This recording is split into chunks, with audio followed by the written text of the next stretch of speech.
لقمان حکیم څلور سیزونه ښودلي دي په تاسو کې به د اویاو کسانو طاقت راشي چې څه قسمه کمزوري وي نو هغه مکمل طور باندې ختمیږي.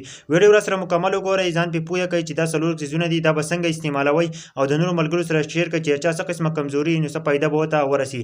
ملګرو دا ویډیو راسره مکمل وګورئ.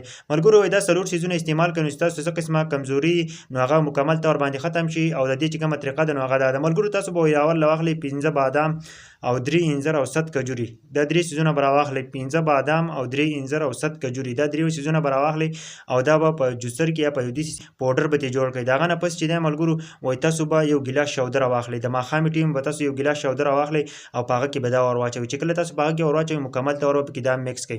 چې کله پکې دا میکس شي که نه تاسو به دا کېږدئ په ځای کې به کېږدئ او چې کله تاسو سهار راپاڅئ که نه نو مکمل طور باندې به دا راواخلئ په نهاره باندې به یې وڅښئ. او چې دا عمل تاسو یو د 10 ورځو پورې وکړئ که نه چې ستاسو څه قسمه کمزوري ده که نه هغه مکمل طور باندې ختم شي او په تاسو کې به دومره طاقت پیدا شي که نه لکه د اویاو کسانو طاقت.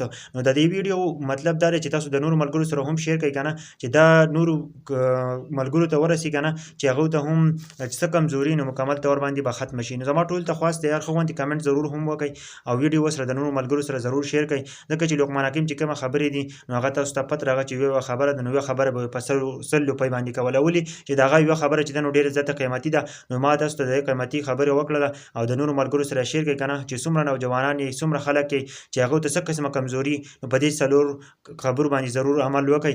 دا څلور کارونه ضرور وکړئ او 10 ورځو دپاره وکړئ انشاءالله تاسو د څومره کمزوریانې دي مکمل طور باندې به ختمې شي او ستاسو نه به بیرته یو داسې شی چې بلکل به طاقت پیدا شي که نه چې څه کمزوریانې څه دردونه یې مکمل طور باندې به ختم شي.